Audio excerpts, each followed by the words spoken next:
वो राजस्थान से थे, हिंदी मीडियम में पढ़े थे, तो वो जब मुंबई आके वो अकाउंट्स कॉस्टिंग एफएम में तो टॉपर रहा करते थे, लेकिन economics, business communication, law, because they are written in English language, तो उनको वहां पर दिक्कत आती थी और अनफॉर्चुनेटली बाद में वो सीए नहीं कंप्लीट कर पाए। इंटरमीडिएट में जो हमारे टाइम पे बीसीसी होता था, it was before IPCC also, उसमें भी मेरा ऑल इंडिया रैंक सिर्फ 3 मार्क के एग्रीगेट के 3 मार्क से मिस हुआ, और वो भी आईटीएसएम में 44 था, अदरवाइज मेरे सब सब्जेक्ट्स में 79 एंड 70s में 60s में सब एग्जाम्शन वाले ही मार्क्स थे। मगर फाइनल में सिर्फ एक सब्जेक्ट में मैं क्लियर नहीं हुआ, information system control and audit, इसका करके 100 मार्क का कंप्यूटर का पेपर हमारे वाले कोर्स में। मुझे आप बोलोगे ना कि कंप्यूटर का एक एक पार्ट निकाल के वापस जोड़ना है, तो मेरे पास प्रैक्टिकल नॉलेज है, पर आप बोलोगे डिफाइन अ प्रिंटर, तो मैं डेफिनेशन नहीं लिख सकता हूँ। 15 साल आपकी टीचिंग के हो गए, उससे पहले आपने जो क्वेश्चन जो 3-4 साल जो आपका स्टडी पीरियड था, इन सबके बीच में आपका बिगेस्ट कॉम्पिटिटर क्या है, या आज के टाइम में आपका बिगेस्ट कॉम्पिटिटर क्या है? बॉस का जो कैबिन है और उसके बाहर की जो जगह है, हम बैठे होते हैं तो अंदर की सारी बातें हमको सुनाई देती हैं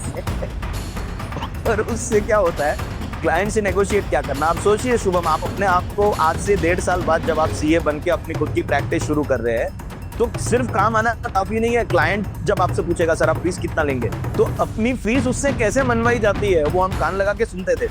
हाँ, अब मैं आता हूँ मेरे मेन क्वेश्चन पे। इंटर में तो जीएसटी ने बचा लिया बेटा, अब फाइनल में 100 मार्क का पेपर है, अब क्या करोगे? सर आपने जो ये इंटर का फुल सिलेबस है वो आपने यूट्यूब पर फ्रीली जो है अवेलेबल है आपके चैनल पर। भैया जब तक जो कोचिंग क्लास वाला पैसा देता रहता है ना, तब तक सारे ही टॉपिक हमारे फेवरेट होते हैं। इंटरनेशनल टैक्स के टॉपिक्स है, DTAA, transfer pricing, non resident taxation, वो 30 मार्क्स आएगा। हमको पता है TDS 14 मार्क के आसपास तो मिनिमम आता है। हमको पता है PGBP का फिक्स क्वेश्चन है 14 मार्क का। जो नया टैक्स आ रहा है डायरेक्ट टैक्स कोड, वो सर हम लोग के एप्लीकेबल नहीं होगा सितंबर 26 वालों के लिए?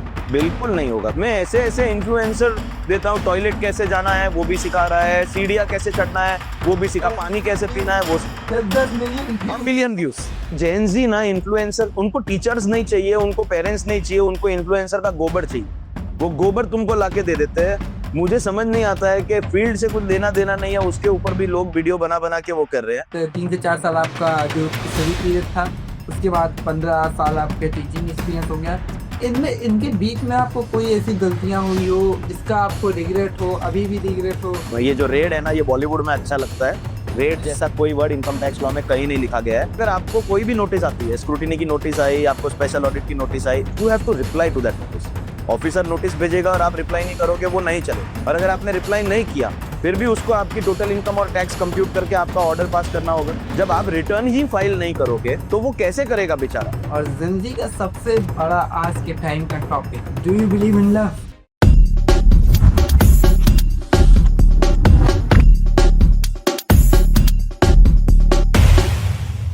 जी हाँ दोस्तों, मैं शुभम तिवारी आप सभी का स्वागत करता हूँ आपके अपने चैनल सूरज सीएस।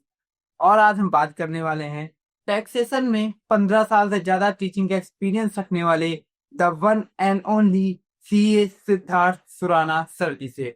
तो सर, सबसे पहले बहुत ज्यादा धन्यवाद, आपने अपने प्रीशियस शेड्यूल में से समय निकाला हम बच्चों से बात करने के लिए, हम बच्चों को गाइडेंस देने के लिए। Thank you so much Shubham for inviting me. I must tell you that I am really proud of you कि आप बच्चों के लिए, स्टूडेंट्स के लिए, खुद स्टूडेंट रहते हुए भी without any kind of selfish motive या मॉनिटरी इंटरेस्ट, आप कितना ज्यादा मतलब आप बच्चों के लिए अच्छा काम कर रहे हैं। और शुभम, एक और चीज बताना चाहता हूँ कि जैसे मैं आज का ये जो पॉडकास्ट है, ये ऐसा ही चाहता हूँ जैसे मैं मेरी क्लास करता हूँ। सो अनलिमिटेड नॉलेज साथ में अनलिमिटेड फन दोनों होना चाहिए। बिल्कुल। और इसी के साथ साथ मैं इसको थोड़ा सा कैंडिड रखूंगा शुभम, तो मैं सिर्फ अनलिमिटेड नहीं, अनसेंसर्ड भी होगा, अनफिल्टर्ड भी होगा। तो बाई चांस अगर मेरे मुंह से कोई ऐसा एक वर्ड निकल जाए जो एज अ टीचर मैं क्लासरूम में तो नहीं बोलता हूँ, लेकिन अगर निकल जाए तो वो वीडियो एडिटिंग में होता है ना, वो मुंह पे पट्टी लगा के म्यूट कर देते हैं, वैसा लगा देना, नहीं तो आपके फॉलोअर्स बोलेंगे ब्रो डिडंट इवन हेजिटेट, ऐसा कुछ ना कुछ बनाते रहेंगे। Okay sir, thank you so much sir, आप आने के लिए फिर से मैं आपका धन्यवाद करता हूँ। और मैं आशा करता हूँ कि बहुत ज्यादा इंटरेस्टिंग बातचीत होने वाली है सर से, बहुत ही ज्यादा गाइडेंस वाली वीडियो होने वाली है, और आप लोग को ये वीडियो के आगे तक बने रहना है। बस सर से मैं बातचीत स्टार्ट करूँ उससे पहले, अगर आप चैनल पर नए हो तो प्लीज चैनल को सब्सक्राइब कर देना, वीडियो को लाइक कर देना, और ऐसी बेहतरीन वीडियोस की नोटिफिकेशन पाने के लिए बेल आइकन को दबाना बिल्कुल ना भूलें। तो सर, सबसे पहला जो सवाल है मेरा, जहां तक मुझे थोड़ा बहुत जो पता चला है कि आप साइंस स्टूडेंट से और फिर आप सीए में आए। साइंस और जी सीए का डायरेक्टली तो कोई रिलेशन है ही नहीं। साइंस वाले के पास, जो बच्चा साइंस करता है उसके पास हजारों तरीकों के स्कोप हैं, हजारों तरीकों की फील्ड है। फिर ऐसी क्या मजबूरी थी कि आपको सीए परस्यू करना पड़ गया?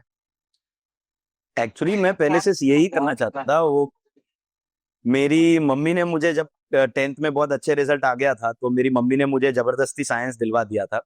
मेरी मैथ्स हमेशा से अच्छी थी, I was good with numbers, लेकिन ये फिजिक्स केमिस्ट्री सिर के ऊपर से जाती थी। मैंने पहले ही मम्मी को बोल दिया था कि मैं सीए में ही जाऊंगा। और उसका एक और पर्सनल रीजन है कि my grandfather wanted my father to do CA. उन्होंने इंटरमीडिएट तक किया, बट वो क्योंकि वो राजस्थान से थे, हिंदी मीडियम में पढ़े थे, तो वो जब मुंबई आके वो अकाउंट्स कॉस्टिंग एफएम में तो टॉपर रहा करते थे। लेकिन economics, business communication, law, because they are written in English language, तो उनको वहां पर दिक्कत आती थी और अनफॉर्चुनेटली बाद में वो सीए नहीं कंप्लीट कर पाए। ये रीजन मैं हर जगह पे सब जगह पे शेयर नहीं करता हूँ। पता नहीं आज आपके साथ में शेयर कर रहा हूँ। इज ऑल्सो अ रीजन कि मैंने सोच लिया था भाई कॉमर्स में जाके करना तो सीए ही है। Okay sir. तो जैसा कि आपने बोला कि ठीक है, आप मतलब पापा के कह सकते हैं, जो कहते हैं लोग कि पापा का पेरेंट्स, जो पापा का सपना होता है वो बच्चे पूरा करते हैं, आप इसलिए उस फील्ड में आए। तो ओवरऑल अभी तक जहां तक मुझे पता है कि आप सीपीटी जब आपने दिया एग्जाम, तो आपके ऑल इंडिया रैंक आई थी 90। और जी ये प्रोस्पेक्टिव है, मतलब प्रोस्पेक्टिव क्या, हम देखते भी हैं इन जनरल जो होता है कि जब पहले जिस बच्चे के फाउंडेशन में रैंक आती है 19 टॉप 50 में, फिर वो इंटर में टॉप 10 में आती है, और फिर वो फाइनल में रैंक 1 या टॉप 5 में आ जाती है। लेकिन जहां तक आपकी कहानी है, बिल्कुल उल्टी है। उल्टी है। हाँ, और ये सुनने में बहुत ज्यादा अजीब लगता है, क्योंकि हम लोग कहते हैं ना कि जो बच्चा पहले से अच्छा है वो आखिरी तक अच्छा परफॉर्म करेगा। तो अगर ऐसा क्यों नहीं है, और ये क्या रीजंस हो सकते हैं इसके पीछे? जो नॉर्मल स्टूडेंट्स हैं जो अच्छा परफॉर्म कर रहे हैं, हो सकता है उनके साथ भी खराब हो सकता है, तो क्या रीजंस हो सकते हैं, वो आप बताइए। मुझे लगता है कि मैं वो अकेला शायद स्टूडेंट रहूंगा या वन ऑफ द फ्यू रहूंगा या टीचिंग फ्रेटर्निटी में वो जिसने दोनों तरीके का स्वाद चखा है। तो स्टार्टिंग में तो सीपीटी में 30 रैंक देते थे, फिर वो 10 पे आ गए, फिर फाउंडेशन लेवल पे रैंक बंद हो गई। बट जब देते थे तब मेरी ऑल इंडिया 19 आई थी। और फिर इंटरमीडिएट में जो हमारे टाइम पे पीसीसी होता था, it was before I PCC also, ये उसमें भी मेरा ऑल इंडिया रैंक सिर्फ 3 मार्क के एग्रीगेट के 3 मार्क से ही मिस हुआ। और वो भी आईटीएसएम में 44 था, अदरवाइज मेरे सब सब्जेक्ट्स में 79 एंड 70s में 60s में सब एग्जामेशन वाले ही मार्क्स थे। मगर फाइनल में सिर्फ एक सब्जेक्ट में मैं क्लियर नहीं हुआ, information system control and audit. इसका करके 100 मार्क का कंप्यूटर्स का पेपर हमारे वाले कोर्स में होता था। हम हमेशा उसके लिए वो गाना गाते थे, वो था ना, इसका इसका ना किसका है, जाने कैसा है किसका है। नेक्स्ट लाइन बहुत इंपॉर्टेंट है, कैसी भाषा में है लिखा। तो उसकी वजह से मेरी वो रैंक नहीं आ पाई। मैंने दोनों चीज एक्सपीरियंस की है।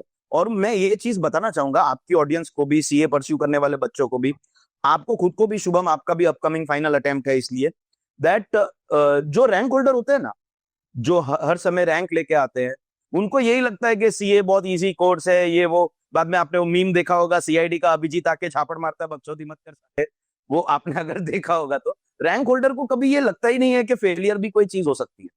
और जो लोग सीए में क्लियर नहीं होते उनको ये लगता है कि यार ये तो ऐसा कोर्स है, कहाँ फंस गए, एक बेवफा के जख्म पे मरहम लगाने हम गए, मरहम की कसम मरहम ना मिला।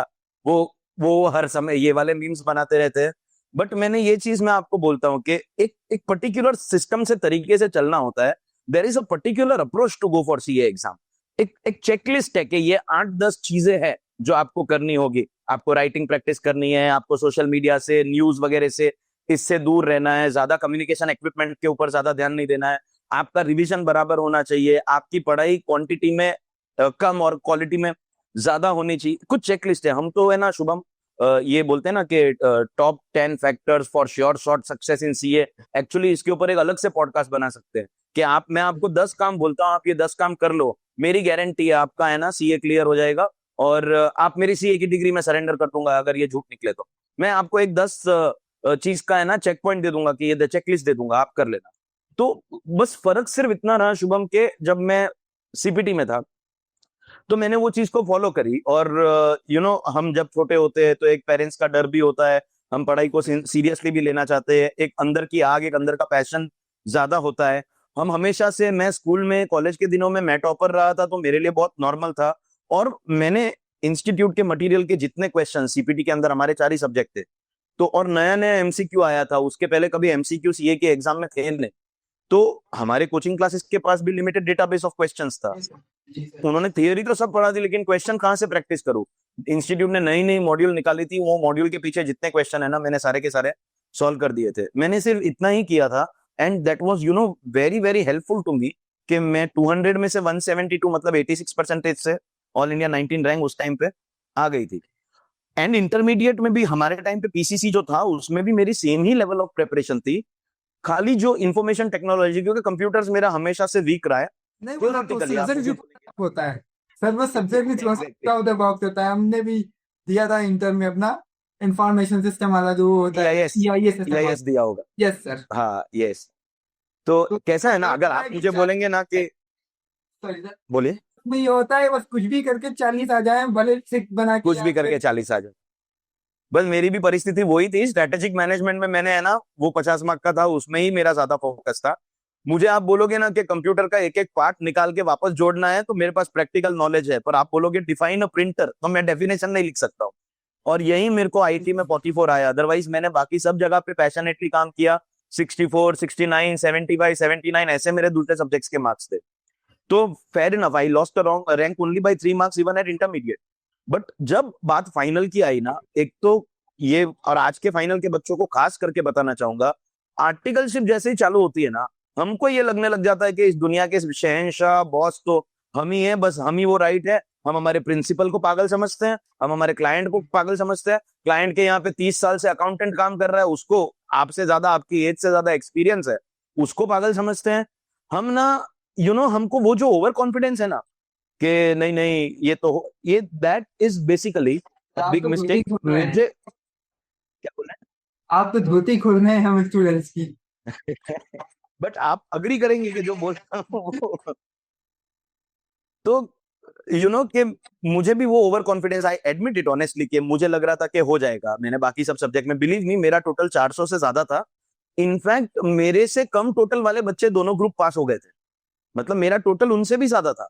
जी सर। बट मैंने इसका में वो गलती ये कर दी कि जो सबसे ज्यादा इंपॉर्टेंट चैप्टर थे, दो, सिस्टम डेवलपमेंट, लाइफ साइकिल और कंट्रोल नाम के 2 चैप्टर थे 10 में से, ये 2 चैप्टर जिनका एग्जाम में बहुत वेटेज था, लेकिन मैंने बोला यार ये बहुत बड़े चैप्टर है। मैंने फर्स्ट टाइम स्टडी में भी बराबर नहीं किया, और मैंने लास्ट डे रिवीजन में भी बराबर नहीं किया, एंड अनफॉर्चुनेटली उसी में से हमारा 50-60 मार्क्स का पेपर आ गया। तो घर आके मम्मी को बोला 28 और 30 के बीच में आएगा, और मेरा एस्टिमेट देखिए एग्जैक्ट 29 है। और उस वजह से मैं रह गया। अदरवाइज ग्रुप 1 मेरा क्लियर था, ग्रुप 2 में भी मेरा एग्जामेशन था एक सब्जेक्ट में, तो मुझे सेकेंड अटेम्प्ट में देने पड़े 3 ही पेपर।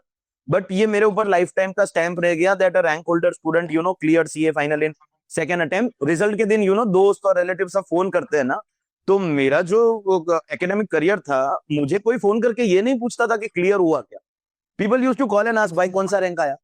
अब मैं क्या बताऊं, फोन बंद करके रखना पड़ा था उस दिन। तो एक चीज रियलाइज हो गई है कि अगर आप, मैं जो आपको लिस्ट ऑफ पॉइंट्स दूंगा कि ये चीज आप करेंगे, तो सीए में रैंक लाना भी पॉसिबल। हम हमेशा गालियां देते ना, 15% रिजल्ट आया, या अभी अभी इंटर में 5% रिजल्ट आया, या 8% रिजल्ट आया, 92% फेल हुए। लेकिन हम ये नहीं देख रहे कि कोई ना कोई तो ऑल इंडिया रैंक 1 भी लेके आया है ना। मतलब करना चाहो तो इट इज पॉसिबल, नो, सब लोग फेल नहीं होते। बस यही है कि आपकी गाइडेंस सही होनी चाहिए, आपकी अप्रोच सही होनी चाहिए। और अगर आज का पॉडकास्ट ना बच्चों को अच्छा लगा, तो अभी आज जमाना इतना बुरा हो गया है कि पॉडकास्ट अच्छा लगाने के लिए मुझे और 2-3 बार गाली तो बोलनी पड़ेगी, उसके बिना तो काम होगा नहीं। लेकिन अगर बच्चों को मजा आया, तो हम ना वो short short success in CA के ऊपर एक अलग से भी 10 पॉइंट्स का ना पॉडकास्ट हम आगे भी कर लेंगे। ऑफ कोर्स बच्चों को पसंद है ना पसंद है, मैं अपने लिए भी जरूर आपको अप्रोच करूंगा, क्योंकि नेक्स्ट ईयर मेरा फाइनल है। I am with you Shubham in this. Okay sir, thank you. तो जैसा कि सर, जैसा कि अभी आपने बताया कि आप रैंक भी लाए और आपको थोड़ा फेल का भी स्वाद चखा, ठीक है sir.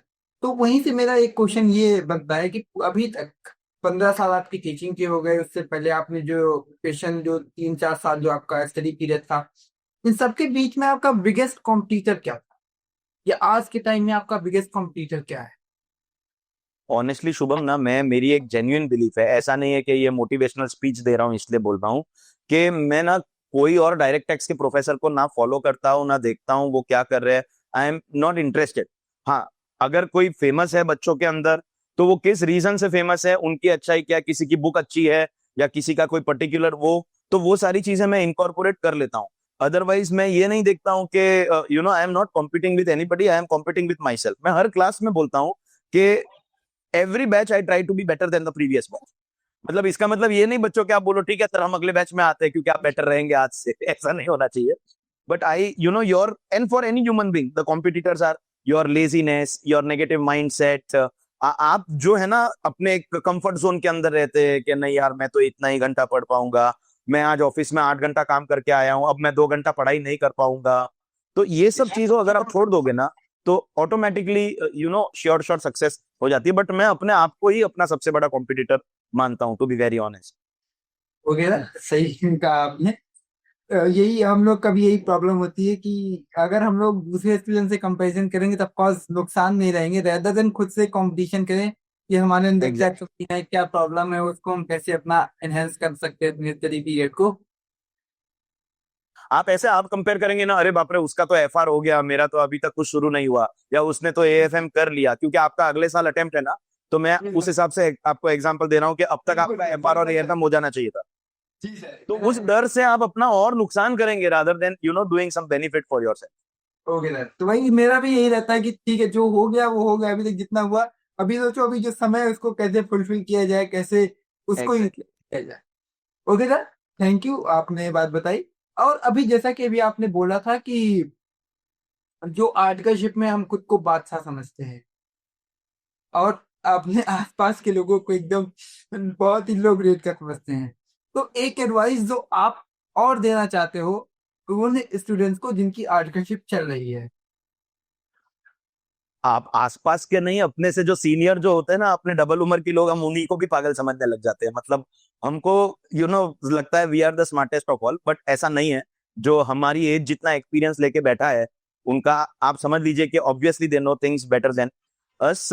Articleship is a very very important aspect of a CA students journey, क्योंकि आपको ना प्रैक्टिकल काम करने का फर्स्ट हैंड एक्सपीरियंस यहाँ पे मिलता है।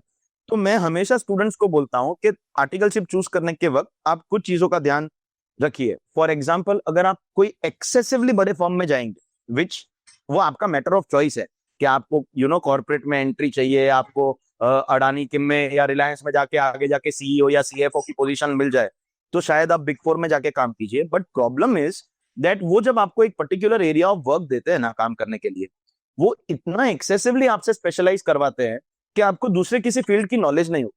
देखिए सीए का जो काम है वो बहुत फैला हुआ काम है। हम डायरेक्ट टैक्स भी करते हैं, हम इनडायरेक्ट टैक्स करते हैं, हम कंपनी फाइलिंग करते हैं, हम इंटरनेशनल टैक्स करते हैं, हम मर्जर्स एंड एक्विजिशंस करते हैं, ट्रांजैक्शन एडवाइजरी करते हैं। अगर आपने कोई एक काम करना शुरू किया और आपको दूसरे किसी का एक्सपीरियंस नहीं, तो आपको कभी नहीं पता चलेगा whether you like that more, कि आप किसी और काम में ज्यादा अच्छे हैं। अल्टीमेटली हम जिस चीज को पसंद करते हैं वो करना चाहिए। तो आर्टिकलशिप हमेशा एक मॉडरेट फर्म, एक ऐसी फर्म, मैं ये नहीं बोल रहा हूं कि आप किसी प्रोपराइटर के पास काम कीजिए, चांस मिलता है तो वो भी कीजिए, क्योंकि छोटे फर्म में बेनिफिट होता है कम स्टाफ का, मिड साइज फर्म में बेनिफिट होता है स्टाफ कम है, तो इनकम टैक्स का काम भी आपको कराएंगे, जीएसटी का काम भी करवाएंगे, आरओसी का काम करवाएंगे, ट्रांजेक्शन एडवाइजरी, उनके पास जो भी काम आएगा वो आपसे कराएंगे। इनफैक्ट छोटे फर्म का एक सीक्रेट बेनिफिट, मैंने भी छोटे फर्म में काम किया, बड़े फर्म में था फिर ट्रांसफर लिया था, तो छोटे फर्म का एक सीक्रेट ये भी है कि अच्छा सेम है आपका भी वही है, बॉस का जो केबिन है और उसके बाहर की जो जगह है हम बैठे होते हैं, तो अंदर की सारी बातें हमको सुनाई देती हैं और उससे क्या होता है, क्लाइंट से नेगोशिएट क्या करना। आप सोचिए शुभम, आप अपने आप को आज से 1.5 साल बाद जब आप सीए बन के अपनी खुद की प्रैक्टिस शुरू कर रहे हैं, तो सिर्फ काम आना काफी नहीं है। क्लाइंट जब आपसे पूछेगा सर आप फीस कितना लेंगे, तो अपनी फीस उससे कैसे मनवाई जाती है वो हम कान लगा के सुनते थे कि भाई इतना तो पैसा लगेगा, नेगोशिएशन और ये सब ये छोटी फर्म सिखाएगा। बड़ी फर्म तो डायरेक्ट क्लाइंट को इनवॉइस भेज देगा, अकाउंट स्ट्रीम आपको पता भी नहीं चलेगा, आप खाली काम कर रहे हो। तो छोटी फर्म में ये चीजें आपको सब काम सीखने मिलेगा। एंड आई थिंक स्टाइपेंड जो मिल रहा है वो last thing on the mind होना चाहिए, अनलेस आपके ऊपर फैमिली का फाइनेंशियल प्रेशर है, कुछ बच्चों पे होता है, लेकिन स्टाइपेंड को आपको हमेशा सेकेंडरी रखना चाहिए। आपके घर से जगह कितनी नजदीक है वो भी इतना इंपॉर्टेंट नहीं है, बिकॉज आप नजदीक वाला भी ले लेंगे, बट ऑफिस दूर आपको जाना पड़ेगा, so that is also not relevant.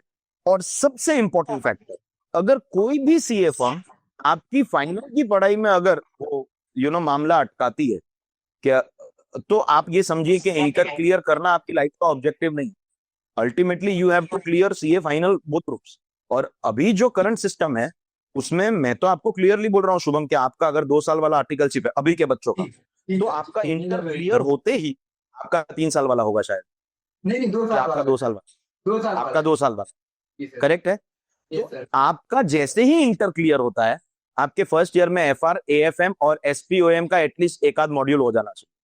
Second year में आपका बाकी का एसपीओएम, आपका ऑडिट, आपका डीटीआईडीटी, क्योंकि आईबीएस जो आपका लास्ट सब्जेक्ट है आप तब तक नहीं पढ़ सकते हो जब तक आपने बाकी सब कुछ नहीं पढ़ा। जी सर। डीटीआईडीटी का आपका जो एप्लीकेबल बजट है, अब आपके सितंबर 26 में इस साल का बजट लगेगा, जी सर। तो आपको इसका वेट करना था, आप पिछले साल का बजट नहीं पढ़ सकते। सो डीटीआईडीटी में आपको उसकी वेट करनी पड़ती है। तो आपका एफआर, एएफएम आपको स्प्रेड ओवर करना है। 3 साल का काम 3 साल में करोगे तो इजी हो जाएगा, स्टार्टिंग का 1-2 साल वेस्ट कर लोगे तो फिर मुश्किल हो जाएगा। It is as simple as that. तो अगर कोई भी फर्म आपको पहले दिन से पढ़ाई नहीं करने दे रही तो फिर आपका आपका अगर फाइनल अटक गया तो फिर आप यहां तक आए क्यों, आपने 4 साल इन्वेस्ट क्यों किया, ये एक बहुत बड़ा फैक्टर होता है। और बात निकली है तो एक और बात बताना चाहूंगा शुभम, कि आजकल स्पेशली सीए फाइनल में, क्योंकि ऑफिस वाले छुट्टी नहीं देना चाहते आपको, मॉर्निंग में आपको अगर लेक्चर्स अटेंड करने हैं या वीकेंड पे अटेंड करने हैं, तो वो आपको फोर्स करेंगे, इन्फ्लुएंस करेंगे, यार आजकल तो सब लोग ऑनलाइन लेक्चर लेते हैं, you should go for recorded class. और फाइनल के बच्चों में भी वो दिमाग में बैठ गया है कि रिकॉर्डेड क्लास के लिए जाना चाहिए। मैं इंग्लिश में ज्यादा लेक्चर सेल करता हूँ, साउथ इंडिया तो पूरा का पूरा मतलब मैं ही कवर करके रखा है, अबाउट 90% के आसपास। नॉर्थ में मेरा प्रेजेंस, क्योंकि मैं लेक्चर्स में हिंदी कम यूज करता हूँ, तो नॉर्थ में मेरा प्रेजेंस थोड़ा सा कम है। लेकिन मैं बच्चों को ये चीज समझा रहा हूँ कि आप ये समझिए, आपके 5 सब्जेक्ट मिला के अगर 800-900 घंटे की आपकी कोचिंग हो रही है, आप उसको डिवाइड बाई 3 करेंगे तो 300 लेक्चर होंगे 3-3 घंटे के। आप शुभम 20-22 साल के हो गए हो, आप इतने बड़े हो के आपने साल में कितनी मूवीज देखी होगी? अगर मैं साल की 10 मूवी भी पकड़ता हूं तो आपने आज तक 200 मूवी, वो भी 10 मूवी मैं ज्यादा पकड़ रहा हूँ क्योंकि कोई एवरी मंथ कोई नहीं जाता। सीरीज आ रही है, अगर आप 2-3 वेब सीरीज देख लेते हो तो करेक्ट है। अच्छा खासा समय चला अब आप सोचिए, अब आप सोचिए 300 मूवी देखने में, 300 मूवी 3-3 घंटे की, तब जाके आपका सिलेबस कंप्लीट होगा ना। और वो तो मूवी है, ये लेक्चर है। आप 3 घंटे के लेक्चर को वो 2x पे देख देख के, पॉज करके, रिवाइंड करके, क्या हालत है ना बच्चों की, हम सब जानते हैं। 3 घंटे के लेक्चर 6 घंटे में खत्म हो रहा है, वो भी 2x पे है, वो भी 2x पे। वो भी 2x पे। सो ये बच्चों को है ना, थोड़ा सा अगर आपके सिटी में physical classes, offline classes available है, या कोई ऑनलाइन लाइव ले रहा है, सपोजिंगली आपको कोई एक टीचर बहुत पसंद है जो आपके सिटी में नहीं है, लेकिन उनका लाइव ऑनलाइन हो रहा है, तो उससे क्या है, उनका 3 घंटे का लेक्चर आप पूरा बैठ के उसी टाइम पे पोर्शन कंप्लीट करते हैं। खुद से अगर रिकॉर्डिंग करने जाएंगे ना तो the time consumed is out of control, और वो आप ये 3 साल में मैनेज नहीं कर सकते हो। तो लोगों को लगता है सीए कोर्स खराब है, हम सीए में पास नहीं हो रहे। यू आर नॉट अंडरस्टैंडिंग, आपका स्ट्रैटेजी सही नहीं। आपको एक करेक्ट गाइड, एक मेंटर होना चाहिए जो आपको हर समय बोले, बेटा तेरा आज ये हो गया, अब ये करना शुरू कर, अब तेरा ये हो गया, this should be your next step. हर एक स्टेप पे अगर कोई गाइड करेगा ना तो सीए एग्जाम क्लियर करना पॉसिबल है। मैं नहीं बोल रहा हूँ कि ये इजी है, 10th एंड 12th से इजी है, I will not make a statement like that. But अगर आपका स्ट्रैटेजी सही है, आपका काम करने का तरीका सही है, आप इस डिफिकल्ट चीज को अपने लिए इजी बना सकते हो। ऐसा इस कोर्स की बात है। पिछले 5 से लेकर 10 में जितनी बात आपने बोली है वो पूरी, मतलब आजकल सिर्फ शुरू होके आखिरी तक 3 घंटे डिवाइड करके एंड ऑल, वो सारी बातों से मैं 110% सहमत हूँ। और कहीं ना कहीं कह सकता हूँ कि जो कैलकुलेशन सर आपकी रहती है सेम मेरी रहती है। और exactly. आपने बोला कि आप छोटी फर्म का फायदा आपको समझ में मिल जाता है पढ़ने के लिए। आप बड़ी फर्म में हो कि ये महसूस हो जाती है कि वो बैठा है तो आप क्यों बैठो। छोटी फर्म मतलब मैं कर रहा हूँ तो एक बेनिफिट मैं बता देता हूँ कि जैसे क्या होता है, काम है तो मुझे पता है मुझे करना है, तो अगर उस काम को मैं 6 बजे खत्म कर दूंगा तो मैं 6 बजे जा सकता हूँ। राइट। बड़ी फर्म में क्या होता है कि वो काम ऑलरेडी, एक काम ऐसा होता है जिसमें 4 लोगों की डिपेंडेंसी होती है, जब तक तीसरा वाला उसे खत्म नहीं कर देगा तब तक आपकी बारी नहीं आएगी, तो आपको बाय डिफॉल्ट तब तक आपका काम नहीं हो पाएगा। और एक और चीज अगर आप शुभम नोट करेंगे कि आप अब पैशन फॉलो कर रहे हैं, आप आगे जाके बहुत बड़े कंटेंट क्रिएटर बनेंगे, मुझे पूरा विश्वास है। लेकिन आप बड़ी फर्म में काम करेंगे तो आपको कहाँ घर आके शुभम ये 1 घंटा मेरे साथ बैठने के लिए मिलेगा? सर अब आएंगे रात को 12 बजे। मेरे ऑडियंस को पता है, फिर भी मैं एक बार बता देता हूँ जिनको नहीं पता है कि पहले मैंने एक फर्म ज्वाइन की थी, अच्छी फर्म थी, मतलब ज्वाइन नहीं की थी, सिर्फ एज अ ट्रायल बेसिस पे मैं गया था 5-6 दिन देखने। टॉप फर्म थी और वहां पे वही वर्टिकल वाइज था कि चूज करना था आपको किस वर्टिकल में काम करना है एंड ऑल। राइट। या 15 दिन काम किया, तो 15 दिन में मुझे समझ में आ गया, ऐसा नहीं वो फॉर्म गलत है या वहाँ गलत सिखाया जा रहा है, मतलब मैंने ये समझा कि मुझे क्या करना है वो मेरे लिए क्या सही है, तो मैंने कहा ये राइट। Form right. सही नहीं। राइट। मतलब ऐसा नहीं सर, वो मैं एक कॉज फर्म की नहीं खराबी कह रहा हूँ, एक चीज है, जैसे अब आपको कोई काम ऐसा करना है जो अपने को पसंद आ रहा है नहीं आ रहा है, इट इज लाइक दैट जी बेसिकली। जी सर, तो ये वही जनता जो आपने बात बोली पूरे पिछले 10 मिनट की, पूरी रिलेटेबल कह सकते हैं, ठीक। तो वो ये भी हमारा जेंजी वाला इंस्टाग्राम बन गया ना, अस मोमेंट ब्रो अस, ऐसा ही कुछ हो गया लगता है जी सर, मुझे। जी sir. Okay sir, thank you so much, आपने इतनी ज्यादा इंटरेस्टिंग बात और इतनी ज्यादा रिलेटेबल बात हम बच्चों को बताई। उसके साथ सर अगला क्वेश्चन जो मेरा ये बन रहा है कि आज के टाइम में हम ये देख रहे हैं कि जैसा अभी आपने बोला कि सीए कोर्स को पास करना आसान है, बस आपको स्ट्रेटजी पता होनी चाहिए कि कैसे क्या करना है, और डे बाय डे मेंटरशिप होना चाहिए। लेकिन राइट। एक प्रॉब्लम जो आ रही है वो कई लोग कहते हैं कि इंस्टीट्यूट में अभी थोड़ी इंस्टीट्यूट अपने आप को और सही कर सकता है, या इंस्टीट्यूट में ये खराबी है, मतलब बहुत सारी हैं। तो मैं चाहता हूँ as a teacher, as a not as students को, तो पूरा इंस्टीट्यूट जब तक फिलहाल पढ़ाई कर रहे हैं तब तक सारी कमियां इंस्टीट्यूट की लगती है, ये इंस्टीट्यूट गलत कर रहा है, ये गलत कर रहा है, ये गलत कर रहा है। But as a teacher sir आपको क्या लगता है, एक एडवाइस जो आपको लगता है आप इंस्टीट्यूट को देना चाहते हैं, और साथ ही साथ कोई एक कमी जो आपको लगता है कि ये कमी है अभी इंस्टीट्यूट में। एक क्वेश्चन मुझे है बोर्ड ऑफ स्टडीज से, मुझे कोई मैथ्स समझा दे। हम तो सीए वाले नंबर्स को समझते हैं। डायरेक्ट टैक्स, टैक्सेशन हमारा कोर एरिया है ना। डायरेक्ट टैक्स मेरा सब्जेक्ट है इसलिए नहीं कह रहा हूँ, लेकिन टैक्सेशन सीए का कोर एरिया है। जी सर। वो सीए इंटरमीडिएट में 50 मार्क का पूछते हो, और स्ट्रैटेजिक मैनेजमेंट भी 50 मार्क का पूछते हो। तो आपका मैथ्स कहाँ काम कर रहा है, मुझे नहीं समझ में आ रहा है। डायरेक्ट टैक्स जैसा सब्जेक्ट जो 200 घंटा 170 घंटा आराम से मिल जाए इंटर में लगता है एक बैच कंप्लीट करने को, और स्ट्रैटेजिक मैनेजमेंट जो 15-20 घंटे में खत्म हो जाता है, वो दोनों कैसे 50-50 मार्क के साथ में एक जैसे हो सकते हैं? मुझे कोई इसका आंसर दे दे बोर्ड ऑफ स्टडीज में से। मेरे सिर के ऊपर की बात है, how can direct tax be 50 marks only at intermediate? एक बहुत बड़ा क्वेश्चन है मुझे सर मैं इसका एक बोर्ड ऑफ स्टडीज। बताऊं कि मैं अच्छा रहे, मतलब ऑफ कोर्स टैक्स में अच्छा क्या कह सकते हैं, जो भी सीएन स्टूडेंट होते हैं वो सोचते हैं मेरे टाइम में तो 4 एग्जाम थे, तो बाकी तो 3 सही था, कॉस्ट तक भी थोड़ा बहुत सही था, बस जब बात आती थी टैक्स की सोचते थे बस किसी तरीके से 40 आ जाए। पास हो जाए। हाँ, तो उसमें क्या हुआ मैं ऑनेस्टली बता रहा हूँ कि मतलब ऐसा नहीं ऑफकोर्स इग्नोर करके तो बिल्कुल नहीं पास होता, बट मैंने क्या किया, मैंने रेजिडेंशियल स्टेटस एकदम से रख लिया कि कोई भी पता था 6 नंबर क्वेश्चन आना है, क्लियर होना है। फिर उसके बाद सबसे पहली प्रायोरिटी मैं देता था रिटर्न ऑफ इनकम को, मतलब राइट। दिया इग्नोर करके जाता, मैं कहता था मुझे सिर्फ 4 नंबर चाहिए, ये 4 मैं नहीं हाँ। करने। मैं वहां से उठाता था, फिर मैं क्लबिंग पे आता था, 5-6 नंबर थोड़ा बहुत वहां से उठाता था। उसके बाद मैंने क्या किया कि बाकी चैप्टर से पीजीबीपी कैपिटल गेट उनके सिर्फ रिविजन कर लिए, मतलब सिर्फ इनके प्रोविजन याद कर लिए कि एमसीक्यू आ जाए तो थोड़ा बहुत हाथ पैर मार के हो जाए। मतलब हेड्स ऑफ इनकम तो छोड़ ही दी, पूरा सैलरी हाउस प्रॉफिट हाँ, पढ़ा ही नहीं। तो वेरी ऑनेस्ट, मतलब पढ़ा इन जनरल की जब क्लास हो गई उसको प्रोविजन रख ली, पर प्रैक्टिस मैंने नहीं की, लेकिन प्रैक्टिस राइट। मेरा टाइम चला जाता और फिर मैं इधर कवर ना कर पाता। तो वही जो आपने रीजन है ना सर, अब चूंकि 50 नंबर का है तो मैं खेल खेल गया। हाँ, अब मैं आता हूँ मेरे मेन क्वेश्चन पे। इंटर में तो जीएसटी ने बचा लिया बेटा, अब फाइनल में 100 मार्क का पेपर है, अब ये क्या मेरा मीम, करोगे? सर ये मेरा मीम था, आप मेरे पेज पे देखिएगा कि मतलब सीए इंटर में बिना टीडीएस पढ़े पास हो गया, अब फाइनल में पता चल रहा है कि 20 नंबर के केवल टीडीएस या टीडीएस का क्वेश्चन आता है एग्जैक्टली। और ऐसा नहीं, हजारों बच्चे आते हैं फाइनल में, जब आते हैं ना बच्चे, अनाउंस करेगा सर। ज्यादातर बाय बच्चे डिफॉल्ट इंटर में प्रॉब्लम वो रहेगा, जीएसटी मुझे के। पता है, मतलब जो मैं वहां स्किप करके आया हूँ यहाँ पे मेहनत करनी पड़ेगी, हर किसी भी मेहनत का वो नहीं है कि इसका कोई ऑप्शन है। बस वही चीज है ना कि वो राइट। चीज उस टाइम तो मेरा दिमाग ये था ना कि बस निकलो यहाँ से, निकलो यहाँ से। आगे जो होगा वो देखा जाएगा। लेकिन अगर इंस्टीट्यूट इसको सही कर देगा, मतलब उसको 100 मार्क्स का आएगा, तो मैं भी उसको अच्छे से समझ के मेहनत करके अच्छे से पढ़ूंगा, एब्सोल्युटली। वही जीएसटी में तो वैसे भी जीएसटी में मार्क्स आ जाते हैं, वो इजी है, इसके लिए लोग इंटर में रिस्क ले लेते वही वही वही चीज। हैं। तो और जो आपकी बात इसी है के वो साथ साथ बिल्कुल सही है कि एग्जैक्ट एग्जैक्टली 100 का होना चाहिए। और साथ ही साथ मुझे बोर्ड ऑफ स्टडीज टेबल हो पाऊंगा जब मैं एक्चुअली जब उसे पढ़ना शुरू करूंगा फाइनल, क्योंकि अभी मैं टैक्स, जैसा अभी आपने बोला, अभी मैंने एफआर वगैरह कर रहा था, एफआर ऑडिट वगैरह। तो जब मैं टैक्स में घुसूंगा तब मुझे वो आपकी बातों का दुख होगा कि मैंने क्यों बट छोड़ा।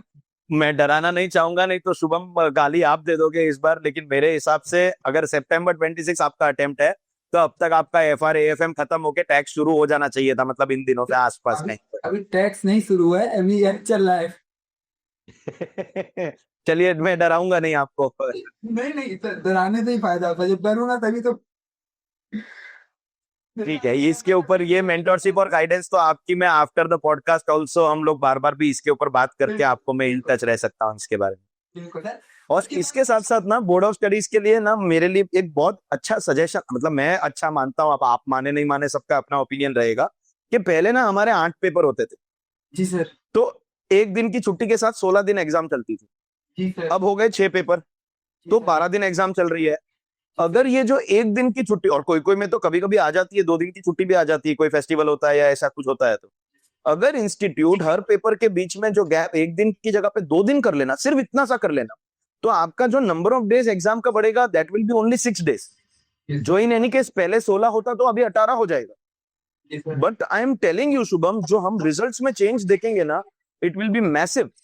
बिकॉज जो लास्ट 1.5 दिन या 2 दिन की जो पढ़ाई होती है ना कहीं सबसे ज्यादा इम्पैक्ट ना इसका आता है हमारे रिजल्ट्स के ऊपर। ये बात स्टूडेंट्स, हम तो टीचर्स मानते ही है, स्टूडेंट्स भी इस बात से अग्री करते हैं।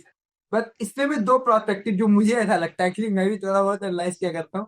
सर, पहला प्रोस्पेक्टिव जो आपने बोला कि होता क्या है, स्पेशली टैक्स के पेपर में इतना वास्ट सिलेबस होता है कि हम अगर एक बार जीएसटी, फॉर एग्जांपल मैं जीएसटी पहले रिवीजन के लिए उठाई, तो पता चलता है कि टैक्स के लिए सिर्फ आधा, मतलब 5-6 घंटे ही बचे ओवरऑल उस 12-24 घंटे में, उसी बीच में सब इधर का उधर हो जाता है, तो वो उसके लिए समय राइट। मिल जाएगा। लेकिन जो मुझे लगता है, हो सकता है मैं गलत हूँ सर, मुझे लेकिन ये लगता है कि अगर वो दो गैप हो जाएगा तो माइंड है ना सर, वो उसी बेसिस पे काम करता है। जैसे कई बार होता है, मतलब ऑफ कोर्स मैं, अरे 2 दिन है, आराम से करते हैं। अच्छा, वो बोल रहे हैं आप? नहीं मतलब हाँ, जैसे होगा क्या सर, जैसे होता है क्या है, फॉर एग्जांपल मान लीजिए दो, अभी एक दिन का गैप है, तो अभी मैं फॉर एग्जांपल मैं टीडीएस उठाया, तो और जब मैं टीडीएस रिवाइज कर रहा हूँ तो आराम आराम आराम टीडीएस को बाय डिफॉल्ट, मतलब भले मैं 2 घंटे की प्लानिंग करूँ कि टीडीएस को 2 घंटे देना है, पर जब रिवीजन करने बैठूंगा तो जो मेरा माइंड है उसको आराम से 3 घंटे में निपटा देगा।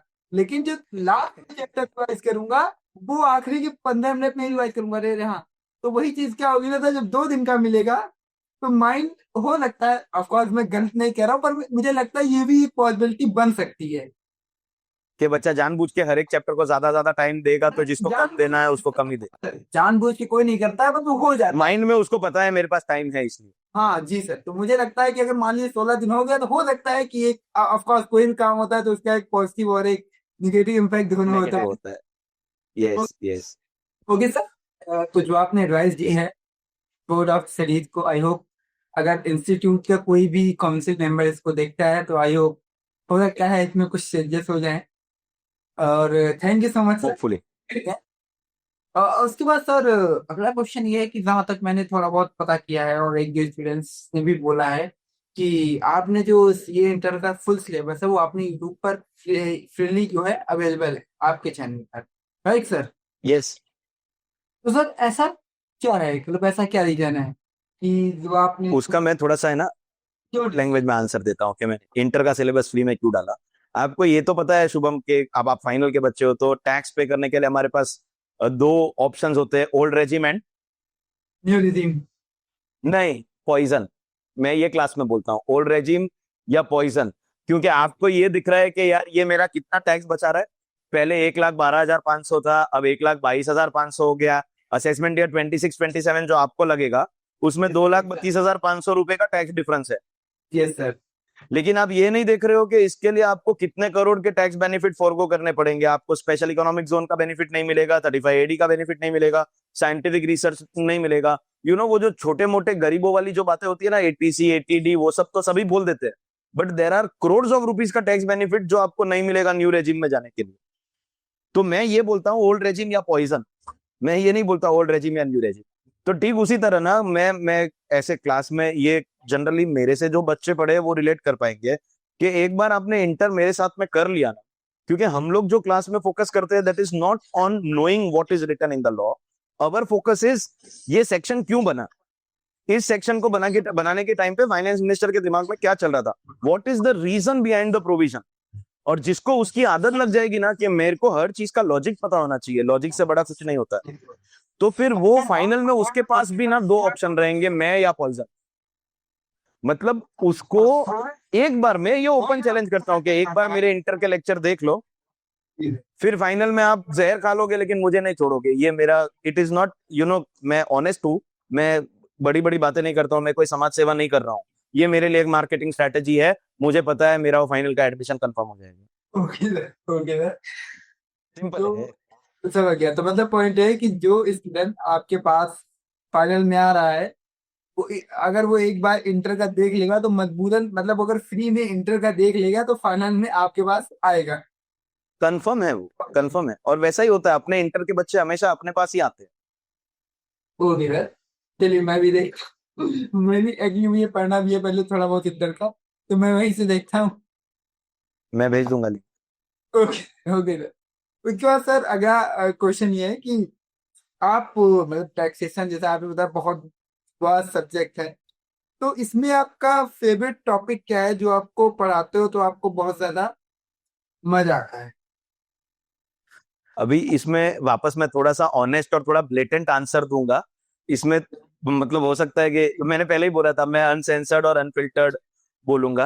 भैया जब तक जो कोचिंग क्लास वाला पैसा देता रहता है ना, तब तक सारे ही टॉपिक हमारे फेवरेट होते हैं. एज अ टीचर हमको कभी ये नहीं लगता है कि ये, मैं तो टैक्स रेट्स भी उतने ही पैशन के साथ में करवाता हूँ कि टैक्स रेट्स में भी स्लैब्स है, वो सबको मालूम है. सबको ये मालूम है सीनियर सिटीजन को बेनिफिट मिलता है, सुपर सीनियर को ज्यादा मिलता है. But that is in old regime. क्या लोगों को ये पता है कि ओल्ड रेजिम में सेम होता है, न्यू रेजिम में सब कुछ सेम होता है, बेनिफिट सिर्फ ओल्ड रेजिम में होता है? क्या उनको ये पता है कि जो बेनिफिट मिलता है वो सिर्फ रेसिडेंट सीनियर सिटीजन को मिलता है, नॉन रेसिडेंट को नहीं मिलता है? क्या उनको ये पता है कि ये जो 60 ईयर्स या 80 ईयर्स है, आपको ग्रेटर नहीं करना है, इक्वल टू करना है? इक्वल टू 60 या इक्वल टू 80 है सीनियर, ये it is not greater than 60, greater than 80. क्या उनको ये पता है कि ये 60 या 80 आपने प्रीवियस ईयर में किया तब तो ठीक है, असेसमेंट ईयर की भी पहली तारीख को अगर आपका 60th या 80th बर्थडे आ रहा है तो भी आपको बेनिफिट मिल जाए? तो हम तो इसके भी एकदम डीप में जाके करवाते. एक पर्टिकुलर टॉपिक को हम सिंगल आउट नहीं कर सकते. हालांकि I must tell you, specially at final level, topics का ना वेटेज हमको मालूम है कि इंटरनेशनल टैक्स के टॉपिक्स है, DTAA, transfer pricing, non resident taxation, वो 30 मार्क्स आएगा. हमको पता है TDS 14 मार्क के आसपास तो मिनिमम आता है. हमको पता है PGBP का फिक्स क्वेश्चन है 14 मार्क का. तो इन क्वेश्चंस को या इन चैप्टर्स को करवाने के टाइम पे हम अपना जो वो एफर्ट है उसको डबल ट्रिपल, हमारा फुल एफर्ट ही रहता है, लेकिन इन चैप्टर्स के वर्क ज्यादा कर देते हैं बिकॉज हमको पता है मैक्सिमम यहाँ से रिजल्ट मिलेगा. And which shows in the results also. आज कंट्री वाइड जो डायरेक्ट टैक्स के एग्जामेशन की मैं बात कर सकता हूँ because that is my subject. मैं कभी भी किसी स्टूडेंट के रैंक का क्रेडिट इसलिए नहीं लेता हूँ क्योंकि रैंक बच्चे ने 6 सब्जेक्ट या 8 सब्जेक्ट अच्छा लिखा तब आया है, उसमें मेरा तो रोल एक ही सब्जेक्ट का है. मैं कैसे बोलूं कि ऑल इंडिया रैंक 1 2 3 मेरा है, बट मेरे सब्जेक्ट का तो मैं अपना बोल सकता हूँ. तो एग्जामेशन और अपने बच्चों को तो AIR 1 2 3 से भी ज्यादा मार्क्स आते हैं डायरेक्ट टैक्स में, बिकॉज अपना अप्रोच एक तो exam oriented plus real life में कहां पर कॉन्सेप्ट अप्लाई करना है, सेक्शन क्यों बना है, वो सब होता है. तो इसलिए मैं किसी चैप्टर को या टॉपिक को सिंगल आउट नहीं कर सकता हूँ. As long as you are paying me, all topics are good only. It is as simple as. Okay sir, okay sir. तो क्या सर, जैसे कि मैं अभी सीए, जैसा कि अभी आपने बताया कि आप सीए फाइनल में हो, तो आपका वो खत्म हो जाना चाहिए था और आपका DT शुरू हो जाना चाहिए था. एक भाई छोटी सी क्वेरी बताओ, कंफ्यूज हूँ कि सर जो नया टैक्स एक्ट आ रहा है, डायरेक्ट टैक्स कोड, वो सर हम लोग पे अप्लीकेबल नहीं होगा सितंबर 26 वालों के लिए? बिल्कुल नहीं होगा, बिल्कुल नहीं होगा. Jan 27 को भी अप्लाई नहीं करेगा Shubham. Let me explain how. First of all, इसके लिए CA नहीं बनना होता है. अगर आपको बेसिक पार्लियामेंट्री नॉलेज भी है ना, तो आपको पता होना चाहिए कि कोई भी बिल जब पार्लियामेंट में प्रपोज होता है तो इवन अवर बजट, बजट के दिन जो बोला गया होता है वो फाइनल नहीं होता है. वो लोकसभा में पास होगा, वो राज्यसभा में पास होगा, प्रेसिडेंट का स्टैंप लगेगा, तब तो जाके वो एक्ट बनेगा. अभी ये सोशल मीडिया का जब जमाना है ना, जेनजी दिमाग कम लगाता है और इन्फ्लुएंसर को ज्यादा सुनता है. मैं ऐसे ऐसे इन्फ्लुएंसर देता हूँ, टॉयलेट कैसे जाना है वो भी सिखा रहा है, सीढ़ियां कैसे चढ़ना है वो भी सिखा, पानी कैसे पीना है वो. 10 million million views, million views. मुझे समझ नहीं आता है मेन चीज लोग फॉलो नहीं कर रहे हैं कि पानी कैसे पीना है। तो वो जो वीडियो है वो मैंने भी देखी है, उसमें आई थिंक एग्जैक्ट। हाँ, तो मैं ये कह रहा था कि जेनजी ना इन्फ्लुएंसर, उनको टीचर्स नहीं चाहिए, उनको पेरेंट्स नहीं चाहिए, उनको इन्फ्लुएंसर का गोबर चाहिए। वो गोबर तुमको लाके दे देते हैं। मुझे समझ नहीं आता है कि फील्ड से कुछ लेना देना नहीं है, उसके ऊपर भी लोग वीडियो बना बना के वो कर रहे हैं। ये जो सोशल मीडिया कल्चर है ना, ये direct tax code, direct tax code, first of all it is not direct tax code, it is income tax bill. Please understand. Direct tax code ना, उसके अंदर इनकम टैक्स भी होगा, उसमें वेल्थ टैक्स भी होगा, उसमें ब्लैक मनी एक्ट भी होगा, but it is only change of income tax. ये पहली बात। दूसरी बात, ऐसा प्रपोजल इनकम टैक्स लॉ को अबॉलिश करके नया लाने के लिए 2009 में भी पार्लियामेंट में आया था, 2013 में आया था, दोनों ही बार स्क्रैप हुआ था। और हम इतनी पागल जनरेशन है कि जब वो अनाउंसमेंट आया व्हाट्सएप के ऊपर, वो 2013 का बिल घूम रहा था, उसका पीडीएफ, और लोग बोल रहे थे देखो ये चेंजेस आ रहा है, वेल्थ टैक्स वापस आ रहा है। अरे पागल, डेट तो पढ़, 2013 लिखा है उसमें। तो जब तक पार्लियामेंट इसको पास नहीं कर देता, first of all it is not the law only. ये लॉ तब बनेगा जब पार्लियामेंट को इसको पास करेगा। और जितना मेरा दिमाग बोल रहा है, कॉमन सेंस बोल रहा है, या जितना मैं टैक्स को समझता हूँ, आज मैंने 15 साल पढ़ाया और मैं 3-4 साल स्टूडेंट रहा हूँ, तो I have spent about 19 years in this subject taxation. मुझे लग रहा है ये दोबारा से जो आया है ये स्क्रैप हो जाएगा, ये आएगा ही नहीं। और अगर मान लीजिए आया भी, तो ये जो करंट फाइनेंशियल ईयर है, previous year 25-26, assessment year 26-27, that is applicable for May 26, September 26 and Jan 27। ये बात आपके ऑडियंस को एकदम क्लियर पता चले Shubham. May 26, September 26 and Jan 27 fall in the same year. तो इन तीनों को 2025 का बजट लगेगा। इनको इनकम टैक्स के जो नए बिल से, या आप जिसको डायरेक्ट टैक्स कोड बोल रहे हो, वैसा कोई बिल नहीं है, न्यू इनकम टैक्स बिल से इनका कोई लेना देना नहीं है। मोस्ट लाइकली अगर बाई चांस गवर्नमेंट को लाना ही है, तो ये अगले साल का जो 2026 का बजट है, that will apply for May 27। सो जनवरी 27 तक एग्जिस्टिंग इनकम टैक्स लॉ का जो 2025 का बजट है, दैट विल बी एप्लीकेबल। नया बिल अप्लाई, अभी पार्लियामेंट नहीं पास नहीं किया, अप्लाई कैसे होगा? ऑब्वियसली आपको इस साल जो बजट आया था, जो वो 12 लाख बहुत घुमा था बाजार, which is also a scam, क्योंकि बेसिक एग्जाम्पशन नए रेजिम में अब 4 लाख हुई है। 12 लाख तक तो आपको रिबेट मिलेगा। अगर आपकी इनकम 13 लाख रुपया, आपको पूरा टैक्स भरना पड़ेगा। जी sir. If it is 12 lakh और लेस, तो उस पे भी मेरा एक इंस्टाग्राम रील है, अगर किसी को चाहिए तो वो भी मैं लिंक भेज दूंगा। बजट के दिन ही मैंने बनाया मैं था। सर पिन कर दूंगा, सर पिन कर दूंगा नीचे जैसे हाँ जी। तो ऐसा है शुभम कि ये बात पक्की है, आपके तो अटेम्प्ट में इस साल का ही बजट लग रहा है, आपको तो उससे कोई लेना देना नहीं। अगर लेना देना होगा तो सबसे पहले होगा May 27 वालों को। उनके पहले किसी को नहीं होगा, May 27 के पहले। और वो भी अगर ये पास हो जाता है तो मुझे तो लग रहा है शायद ड्रॉप हो जाएगा। पहले भी हुआ है 2 बार। सर जी बहुत ज्यादा, मतलब हम जो, हाँ हमारे जो स्टूडेंट, हम जैसे स्टूडेंट जिनका 1 साल हो गया है और अभी सेकंड ईयर शुरू हो गया है, तो उनके लिए बहुत ज्यादा मेरे, ऑफ कोर्स मैं थोड़ा कंफ्यूजिंग में था कि पता बहुत नहीं अच्छे कंफ्यूजन। क्या है क्या नहीं, इसीलिए मैं थोड़ा इसके मैंने जिनको जिनको इंटर May 23 अटेम्प्ट के लिए, November 23 अटेम्प्ट के लिए, तभी तो 2 ही होते थे। इन दोनों अटेम्प्ट के बच्चे जिनका अभी फाइनल का अटेम्प्ट है May 26, जो मेरा 1 जुलाई से बैच शुरू हो रहा है, May 26, September 26, Jan 27 का, ये बच्चे मतलब एवरी डे मतलब कंफ्यूज है कि सर हम क्या करें। उनको कोई चिंता करने की जरूरत नहीं है, उनको एग्जिस्टिंग इनकम टैक्स लॉ ही पढ़ना है। जल्दी से पढ़ो, पास हो जाओ, फिर तुम कॉर्पोरेट में जाओगे, तुमको नए इनकम टैक्स बिल से, टू बी वेरी ऑनेस्ट, कुछ लेना देना ही नहीं होगा। एक बार आपने आपकी फील्ड चूज कर ली, बस फटाफट पास होके निकल जाओ इसमें से, सीए में से। Okay okay sir, thank you so much sir, आपने क्लेरिफाई कर दिया हम बच्चों के लिए। उसके बाद सर आप ठीक है, ये तो हमारे गाइडेंस वाले क्वेश्चंस हो गए, आप थोड़ा पर्सनल लाइफ के रिगार्डिंग कुछ क्वेश्चंस हो जाएं, जिससे, क्योंकि एक्चुअली होता क्या है, स्टूडेंट जब किसी टीचर से पढ़ रहे होते हैं तो उसकी फर्स्ट टीचिंग गाइडेंस को फॉलो करते हैं और चीजें गाइडेंस फॉलो करते हैं, तो हम उससे और ज्यादा इन्फ्लुएंस हो जाते हैं और उसकी जो पर्सनल लाइफ है उसमें भी बहुत ज्यादा इंटरेस्ट लेना चाहते हैं कि इसने अपने पर्सनल लाइफ में कैसे कर रहे हैं, तो हम उसको कैसे फॉलो कर सकते हैं। तो पहला सवाल सर ये है कि जैसा अभी आपने कहा 4 साल, 4-5 साल, 3 से 4 साल आपका जो स्टडी पीरियड था, उसके बाद 15 साल आपके टीचिंग एक्सपीरियंस हो गया। इनमें, इनके बीच में आपको कोई ऐसी गलतियां हुई हो जिसका आपको रिग्रेट हो, अभी भी रिग्रेट हो, या कभी रहा हो उसको आपने सही कर लिया हो, कुछ ऐसा? देखो, मैंने प्रोफेशनली ना, मैंने बहुत सारे डिसीजंस गलत लिए हैं प्रोफेशनल करियर में। मैंने जब इलेक्टिव पेपर इंटरनेशनल टैक्स आया था, तब मैंने बीच में 2 साल इंटरमीडिएट पढ़ाना छोड़ दिया था। मैंने सोचा कि फाइनल में ही 2 सब्जेक्ट है, कहाँ टाइम इंटर को दूंगा। और मैंने बहुत बड़ी गलती की थी वो।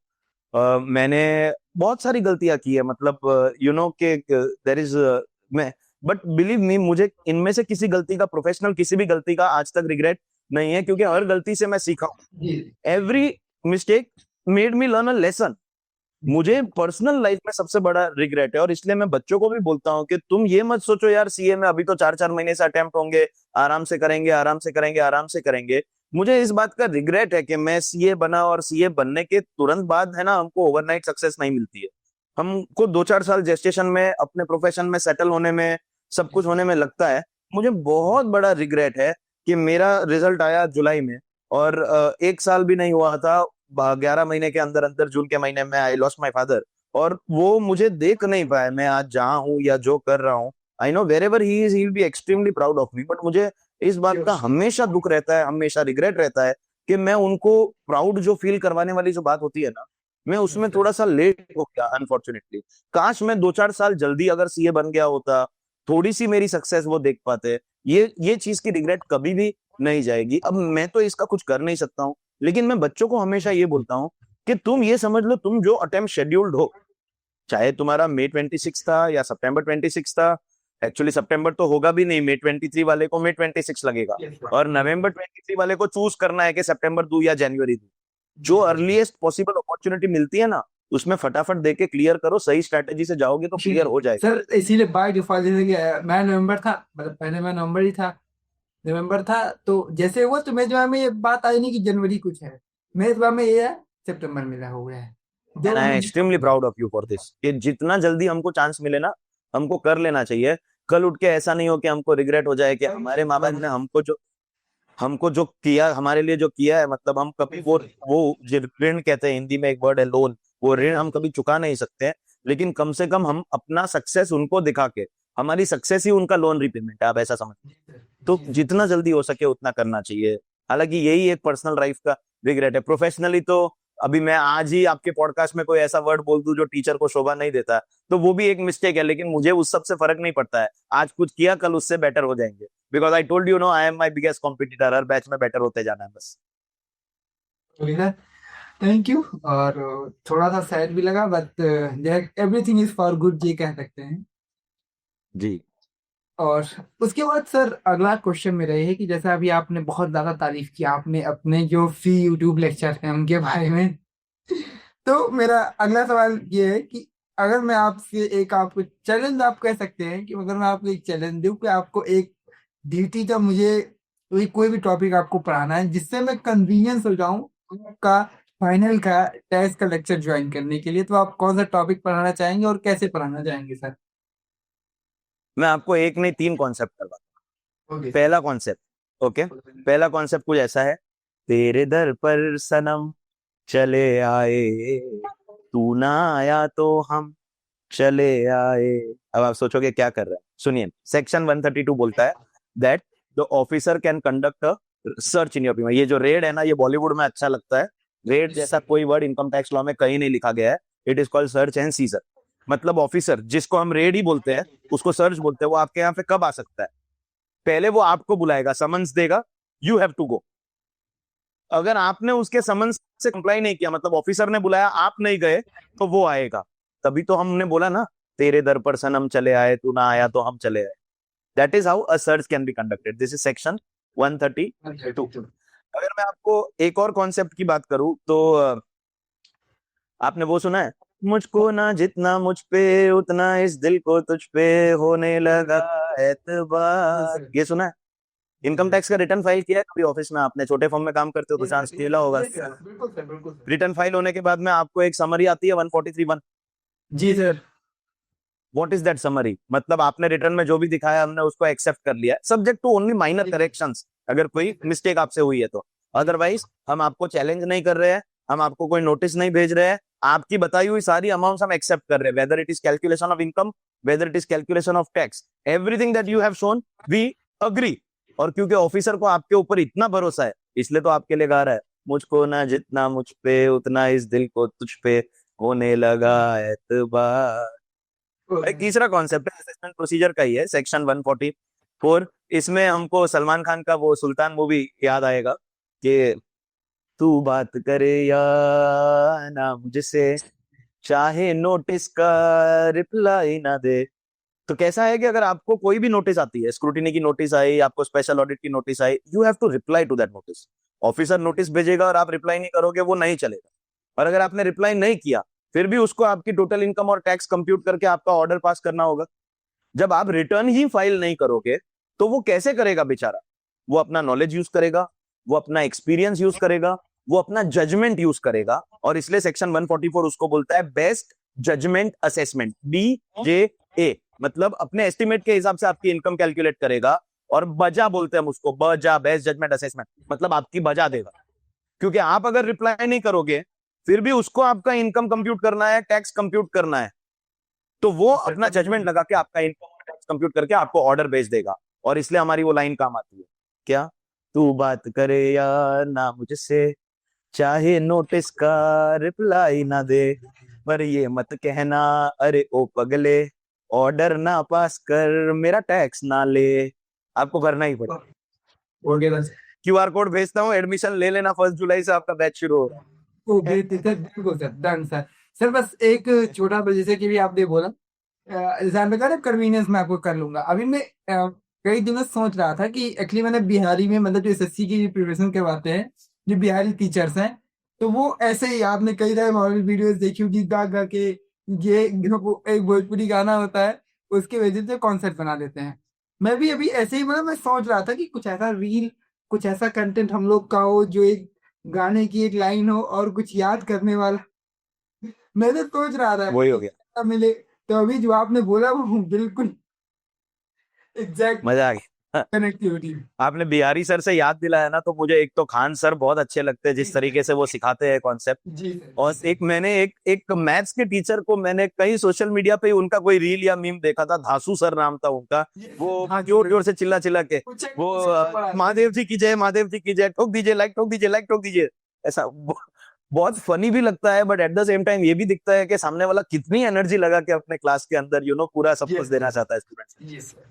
Okay sir, thank you so much. मतलब आई एम एग्री, जो मैंने बोला था कि अगर आप बता देंगे तो मैं कन्वीनियंस हो जाऊंगा। आप 99% मान लीजिए कन्वीनियंस हो गया, 1% टू बी वेरी ऑनेस्ट, मतलब एज ए स्टूडेंट मैं बताता हूँ कि मेरा क्या मानना है कि जब मैं, मतलब किसी को फॉलो अप करने से पहले मैं एक बार उसका लेक्चर देखूं, कि ऐसा नहीं एक बार मैं देखता हूँ, जब मैं कन्वीनियंस हो जाता हूँ कि हाँ ही इज फॉर मी। ठीक है, 5 लेक्चर अटेंड कर देना, उसके बाद में एडमिशन देना। इससे ज्यादा तो मैं क्या बोल सकता thank you so much sir, for sure confirm. इसके बाद सर अगला क्वेश्चन ये है मेरा, आज के टाइम में क्या हो गया है कि जैसे आप रील्स, जैसे भी आपने, हम लोग, अगर हम लोगों ने पिछले 45 मिनट बात की, तो 45 मिनट में कम से कम नहीं 20 से 30 मिनट हम लोग कहीं ना कहीं रील, सोशल मीडिया यहीं पे घूम कर रह गए। और सच्चाई ये है कि आज के टाइम में जो नॉलेज की, मतलब जो जहाँ से नॉलेज गेन कर रहे हैं, वो टेक्स्ट बुक से निकल के रील पे आ गई है। जितना प्रोविजन, मतलब ऑनेस्टली बता रहा हूँ, कई चीजें होती है जो हम लोग टेक्स्ट बुक से नहीं, लेकिन रील से देख के याद कर लेते हैं। अच्छा हाँ, ये चीज है, इसको याद कर लेता हूँ। तो आप इसको कैसे देखते हैं, और आपको क्या लगता है ये कितना सही है, और ये कैसे नुकसानदायक हो सकता है, और कैसे फायदेमंद हो सकता है? सीरियसली। फायदेमंद बिल्कुल नहीं हो सकता है। ये कल्चर हमारे आने वाली जनरेशन को खोखला कर देगा, कंगाल कर देगा। हमारा फ्यूचर पूरी तरह से बर्बाद हो चुका है। अगर बच्चे अब मेरे बोलने से सुनेंगे नहीं, आखिर करना है जो वो ही करेंगे जो सोच के रखे हैं।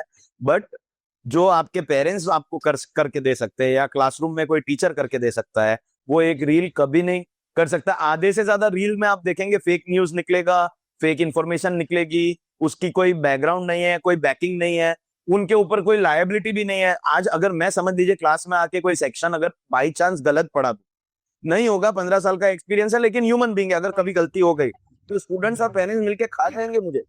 आप कोई इन्फ्लुएंसर को आप कुछ उनका बिगाड़ पाओगे अगर उन्होंने कुछ गलत बता दिया अपनी रील में? और मैं तो पिछले कुछ दिनों से देख रहा हूँ, अभी 1-2 इन्फ्लुएंसर BCCI 0 टैक्स पे करता है। अरे तुमने, तुम्हारे बाप ने जाकर, बुलवाओ मत मेरे मुंह से, तुमने जाके देखा था क्या उसका इनकम टैक्स का रिटर्न? तुमने देखा था क्या वो इनकम 0? हम चैरिटेबल ट्रस्ट का चैप्टर पढ़ाते हैं CA फाइनल में। किसी भी चैरिटेबल ट्रस्ट का भी 15% इनकम एग्जेम्प्ट होता है, 85% नहीं होता है। और अगर चैरिटेबल ट्रस्ट भी है ना, तो उसको भी बहुत सारी कंडीशंस फुलफिल करनी पड़ती है। और BCCI अगर वो एडवांसमेंट वाली कैटेगरी में आती है, तो उसका अगर 20% से ज्यादा कमर्शियल रिसीट है, वो चैरिटेबल ट्रस्ट के डेफिनेशन में ही नहीं आएगा। बस इन्फ्लुएंसर ने बोल दिया, मुझे एक क्लासरूम में है ना एक बच्चे ने एक बार पूछ दिया था, वो भी इंटर का बच्चा, उसको चैरिटेबल ट्रस्ट का चैप्टर भी नहीं था, मुझे पूछता है सर बीसीसीआई तो टैक्स नहीं भरता है ना? मैं बोला तूने कब सुना बे बीसीसीआई? बीसी तूने कब सुना बीसीसीआई? वो उसका नाम, उसके बैच ने ना उसका नाम ही रख दिया बीसीसीआई। तूने तू ये कल्चर हमारे बच्चों के फ्यूचर को, हमारे देश के फ्यूचर को खत्म कर देगा। आपको रील्स देखनी है एंटरटेनमेंट के लिए, आप देखो कोलकाता के वो कचौरी वाले बार बार वो पत्ते में कचौरी डाल डाल के उनकी आपको देखने में मजा आ रही है, वो देखो। आपको वो ट्रैवल वाले जो ब्लॉगर्स होते हैं, इतना कंगाल कल्चर हो गया है। हम कपड़े भी ब्लॉगर को देख के खरीदते हैं, हम खाना ब्लॉगर ने बोला ये रेस्टोरेंट अच्छा है तो हम वहां चले जाएंगे, हम डेस्टिनेशन जो घूमने जाना है वो उनके। तुम्हारा खुद का दिमाग लगाते हो कि नहीं लगाते हो? हम किसी जमाने में ना पूछते थे, मेरे दोस्त को पूछा यार तू जाके आया, ऑस्ट्रेलिया जाके आया, कौन सी होटल में रुका था, उस होटल में क्या अच्छा था या क्या बुरा था। अब बस जो इन्फ्लुएंसर ने बोल दिया उसको पैसा मिलता है ये सब बोलने के। जी ये मैं करता हूँ शुभम कि आप ये पॉडकास्ट सिर्फ और सिर्फ नॉलेज शेयर करने के लिए कर रहे हो। अदरवाइज पॉडकास्टर्स आज की डेट में क्या कर रहे हैं, उन्होंने खुद ने अपने अपने पैकेज बना के रखे हैं कि इतनी रील डालूंगा, इतने शॉर्ट्स डालूंगा, इतनी आपकी पोस्ट डालूंगा, ये इतने लाख का पैकेज है। ये पीआर एजेंसी चल रही है, पीआर एजेंसी। एक क्रिकेटर रिटायर हो गया, मैं ये नहीं बोल रहा हूँ कि विराट कोहली ने कंट्रीब्यूट नहीं किया, he is one of the greatest of the game. वो क्रिकेटर रिटायर हो गया, वो सुबह से रात तक रो रहा है बच्चा कि हाँ मेरा विराट रिटायर हो गया, मेरा रोहित रिटायर हो गया। अरे तेरे बाप के रिटायर होने की उम्र आ गई है, तो उसका ध्यान रखना जल्दी से जल्दी सीए बन के। उसका ध्यान कौन रखेगा? इसका तो आप रील बना के ताप के डालना के साले तेरे बाप की रिटायर होने की उम्र है, विराट के और रोहित के रिटायरमेंट को तू क्या रो रहा है? वो कितने करोड़ लेके बैठा है रिटायरमेंट के लिए, तुझे वो पता है? उसको कितना पैसा है उसके पास, उसको क्या लेना देना? वो तो कल दूसरी कंट्री में भी शिफ्ट हो जाएगा। तू अपने बारे में सोच, तू अपने फ्यूचर, अपने परिवार के, अपने माँ बाप के बारे में सोच। अदरवाइज दिस जनरेशन, इंग्लिश में प्रोवर्ब है, दिस जनरेशन इज डूम्ड। इसका फ्यूचर खत्म हो चुका है। राइट सर, मैं भी इस बात से सहमत हूँ और आप कह रहे हैं, मतलब मैं 100% मैं इस बात से सहमत हूँ कि विराट कोहली ये हो गया। बस ठीक है, वो ऑफकोर्स जब वो अच्छा खेलते हैं तो मैं उन्हें मतलब पसंद करता हूँ देखना, पर इसका मतलब ये नहीं कि मैं उनके पीछे पागल हो जाऊं। इसके एग्जैक्टली, मैं भी पसंद करता हूँ, मैं रिस्पेक्ट करता हूँ, लेकिन मैं रोया नहीं हूँ उसके रिटायरमेंट। राइट सर, एक्चुअली इसका नुकसान हो जाता है सर। होता क्या है कि अगर मैं आपसे 110% इन्फ्लुएंस हो जाऊंगा तो जो आपकी गलत चीजें होंगी या जो बात आप गलत कहेंगे मैं उसको भी सही मानने लगूंगा। और आज की जनरेशन को ये लगता है कि यही चीज हो गई है। उसको ये समझ नहीं आता है कि ये पर्सन बेशक गलत है, मतलब एक पर्सन है जो हर जगह पे गलत है, लेकिन इसने ये बात सही कही तो हमें उसकी तारीफ करनी चाहिए कि हाँ इसने ये बात सही कही। कोई पर्सन बहुत अच्छा है लेकिन अगर उसने कोई बात गलत कही तो हमें बोलना चाहिए कि ये पर्सन ने ये बात गलत कही। लेकिन आई थिंक ये डेमोक्रेसी ले पाएंगे जब हम उससे पूरी तरीके से इन्फ्लुएंस नहीं हुए हो। तो वही बात बोली कि उससे हो क्या रहा है कि मान लीजिए विराट कोहली कहीं गलत भी है तो जो लोग उनके एकदम पीछे दीवाने हो चुके हैं उनको लगता है नहीं नहीं ये भी सही है। उनको दिखता ही नहीं है एक्चुअली में, और वो सब भी पीआर एजेंसी का काम। हाँ जी सर। सीए कोचिंग के अंदर भी मैं आपको बता रहा हूँ ना शुभम, के लोगों के पास पैकेज है, उन्होंने सोशल मीडिया पे अपनी इमेज को सुधारने के लिए 5 लाख 10 लाख 20 लाख रुपया खर्चा कर दिया, तो सबको लगता है कि यार ये सब्जेक्ट कोई एक ही टीचर है पूरे इंडिया में पढ़ाने वाला। अरे भैया तुमको पता ही नहीं है कि कॉन्सेप्ट क्या होते हैं, क्या होता है। तो हर चीज को प्रमोट करने के लिए पीआर एजेंसी चलती है, कोचिंग क्लास तक को चलती है, तो सिलेक्टिव तो चलाएंगे ना अपने बजट के हिसाब से। Right sir, right sir. Okay sir, ये भी एक अभी एक प्यार की बात हुई जैसे अभी मैं सुनने में आ रहा, अभी एक दिन अभी कल परसों पता नहीं क्या है, मुझे तो भरोसा ही नहीं है, मुझे कोई इंटरेस्ट भी नहीं, फिर भी मैं देख रहा हूँ कि कई लोग कह रहे हैं कि अक्षय कुमार ने सीव किया परेश रावल को, हेरा फेरी 3 उन्होंने छोड़ दी, कुछ ऐसा था मतलब। न्यूज़पेपर में तो आया है, इंटरव्यू भी मैंने भी देखा है, लेकिन मैं आपको लिख के देता हूँ शुभम, ये एक पब्लिसिटी स्टंट है, एक चैलेंज मार के। मेरा एक छोटा सवाल है कि मतलब अभी मैं कंफर्म नहीं हूँ इसलिए मैं आपसे कंफर्म भी कर रहा था और जिसका भी यही सोच रहा था। मेरे सबसे पहला मेरे दिमाग में सवाल आया कि मूवी अक्षय कुमार डायरेक्ट कर रहे हैं कि प्रोड्यूस कर रहे हैं? अक्षय कुमार प्रोड्यूस कर रहे हैं, उन्होंने रुपया लगाया। ये मुझे कंफर्म नहीं था तो पहले मैं सोचा अक्षय कुमार प्रोड्यूस कर रहे हैं, ही इज द प्रोड्यूसर, उन्होंने पैसा लगाया है इस मूवी में इसीलिए। तो वही वही पहले तो सोचा कि अब ये मूवी तो अगर इनकी है नहीं तो फिर ये सीव कैसे कर रहे हैं। सेकंड चीज वही जो आपने प्यार वाली बात बोली कि ऐसा क्या ही दिक्कत आ जाएगी किसी की ब्लॉकबस्टर मूवी वो छोड़ देगा, ये कोई लॉजिक एक लॉजिकल आप अगर यहाँ पे परेश रावल सर 25 करोड़ की जगह पे 40 करोड़ भी मांगेंगे ना तो प्रोड्यूसर देंगे, क्योंकि हम जानते हैं जिसने 2000 में और 2006 में हेरा फेरी जाके थिएटर में देखी है, मैंने पहली वाली भी देखी है थिएटर में, मैंने दूसरी वाली तो ऑब्वियसली क्योंकि उसका बहुत क्रेज था वो थिएटर में 2006 में जाके देखी। और हम डेस्परेटली, मेरी जो जनरेशन, हम मिलेनियल्स है, आप जेनजी है, हम मिलेनियल्स, हम डेस्परेटली वेट कर रहे हैं थर्ड सीजन की। हम अभी तक वही सोच रहे हैं वो तीनों बंदूक वहां पे ब्रिज के ऊपर जाके अटक गई थी, अब वो उसका बाद में उसमें क्या हुआ, है ना। तो पैसा तो कितना भी मांगोगे वो दे देंगे, लेकिन ये मिली भगत है। अक्षय कुमार सर और परेश रावल सर ने कितनी मूवीज साथ में की है, ऐसा लगता है लंगोटिया यार है। बट ये सब क्या है कि थोड़ी सी हवा बनाएंगे ना तो लोगों को और ज्यादा इंटरेस्ट। बात लॉजिक की है कि अगर आप एकदम से खो चुके हैं उस दुनिया में तो आपको समझ में नहीं है कि लॉजिक, अगर जो पर्सन आई थिंक जैसे आपने बहुत, मेरे साथ जो लॉजिकल पर्सन है वो लॉजिक लगा लेगा कि हाँ ऐसी ऐसी बात है, ठीक है, मुझे कोई मतलब नहीं, ऑफ कोर्स अच्छी होगी देखूंगा, नहीं होगी नहीं देखूंगा, दैट्स सॉल्व। लेकिन ये वही चीज है जो आपने बोला कि आ, हम लोग एकदम खोए जा रहे हैं जो जिंदगी हैं, तो आई होप जो आज के बाद हो सकता है 1% भी अगर किसी को ऐसा था तो वो उसका वो डर दूर हो जाएगा, उसका कंफ्यूजन दूर अरे हो जाएगा। एक भी बच्चा अगर है ना अपने आप को चेंज कर लेता है ना, तो हम सोचेंगे कि अपना तो ये पॉडकास्ट एकदम सफल हो गया, आप समझ लो। बिल्कुल सर। तो जैसे कि भी आपने बात की पॉडकास्ट की, तो मतलब आपने बोला कि पॉडकास्ट जो तुम करते हो उसमें मैं एक चीज क्लेरिफाई भी कर देता हूँ कि अभी एक बच्चे का मेरे पे कमेंट आया कि शुभम भाई तुम इतने बड़े बड़े मतलब टीचर्स के साथ, इतनी फैकल्टीज के साथ पॉडकास्ट करो, फिर भी तुम्हारे व्यूज इतने कम है, सब्सक्राइबर इतने कम है, तो वो क्यों? तो मैंने कहा देखो मैं इसलिए मैं क्योंकि मैं उसका आंसर मैं देता हूँ शुभम, मैं देता हूँ उसका आंसर। क्योंकि शुभम ने पैसा खर्चा करके पेड फॉलोअर्स, पेड सब्सक्राइबर्स ये सब नहीं किया।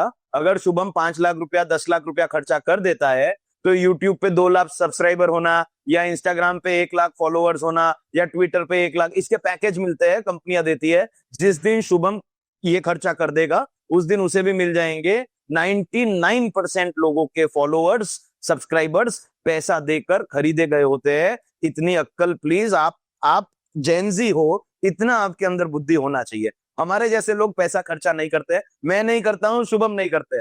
हमारे लिए पैसा खर्चा करने के लिए और भी शौक है। हम सैटरडे नाइट को हमारे दोस्तों के साथ पार्टी करते हैं, वहां पे हम खर्चा करते हैं। हम फॉलोअर्स में खर्चा नहीं करते, अपने कंटेंट पे ध्यान देते हैं बस। नहीं मतलब मेरा मतलब वही तो नहीं, मैंने उसको ये काम नहीं कहा भाई, देखो मेरा मतलब ये नहीं एक्चुअली, मतलब मेरा पॉइंट ये है कि मैं फर्स्ट मैं ब्लॉग तो कर ही नहीं, मतलब स्टार्टिंग जब किया तो कई दोस्त बोले भाई ब्लॉगिंग करो ब्लॉगिंग करो, हमने भाई मुझसे नहीं हो पाएगा, मुझसे हो ही नहीं पाएगा कि मैं कैमरा लेकर जाऊं। ऑफ कोर्स जब मैं मतलब ऑफ कोर्स जब कहीं सेमिनार वगैरह होते हैं तो दोस्त मुझसे मजा जरूर लेते हैं, भाई ब्लॉगिंग करो ब्लॉगिंग करो, हमने कहा भाई मुझसे हो ही नहीं पाएगा, क्योंकि मतलब जो चीज जिसका कोई ठीक है, मतलब ये गलत नहीं है, ऑफ कोर्स जैसे कोई एक पर्सन कर रहा है किसी की चीज के बारे में नॉलेज दे रहा है वो बिल्कुल सही है, लेकिन अब आप उसको सिर्फ इसीलिए फॉलो कर रहे हो कि वो कुछ नहीं कर रहा है कि लो मैं भी ऐसे करना शुरू कर देता हूँ, तो मुझे भी वो गलत हो जाता है, तो आपकी इसीलिए जो स्ट्रेंथ है, आप अगर किसी चीज में अच्छे हो तो आपको करना चाहिए। It is as simple as that. दूसरों को देख के, हर्ड मेंटालिटी इंग्लिश में बोलते हैं, हिंदी में भेड़ चाल बोलते हैं हम उसको। आपको बस दूसरों की देखा देखी में आपको काम नहीं करने चाहिए। जो आप जिस चीज में अच्छे हो आपको उसी में अपने आप को रखना चाहिए। Right sir, okay sir, thank you so much. Rohit आपने इतनी ज्यादा गाइडेंस की बात की, अब हम लोग का एक रैपिड फायर सेशन होने वाला है। इसमें क्या आई एम होता है सुपर कि एक्साइटेड। बिल्कुल सर, और मैं भी एक्साइटेड हूँ आपका जवाब सुनने के लिए। तो एक छोटा सा इसका रूल ये है कि जो भी क्वेश्चन पूछूंगा उसका जवाब आप कितना भी लंबा दे सकते हो, उसकी कोई लिमिट नहीं है, बट जो जवाब के बीच में, जो क्वेश्चन के बीच में जो समय गैप होगा वो बहुत कम होगा, मतलब आपको वो नहीं होगा ही नहीं, मतलब नहीं होना चाहिए, समझ। होगा ही नहीं। जी सर, तो start. Yes yes yes, ready. All the best sir. सबसे पहला, what's worse, ICAI result glitch और नो मॉर्निंग कॉफी? मैं कॉफी तो पीता नहीं हूँ, मैं चाय पीता हूँ। और अगर मैंने सुबह चाय नहीं पी, अगर मुझे उठते ही एक हाथ में मेरा टूथब्रश और दूसरे हाथ में मेरा मेरा बस चले तो मैं कुल्ला भी चाय से करूँ। अगर मैंने सुबह की चाय नहीं पी है, आप मेरे से आके बात करोगे, मेरा झगड़ा हो जाएगा आपके साथ में। मुझे सबसे पहले अपनी चाय चाहिए। और अगर चाय नहीं मिलेगी मैं अपना आपा खो दूंगा, आप समझ लो।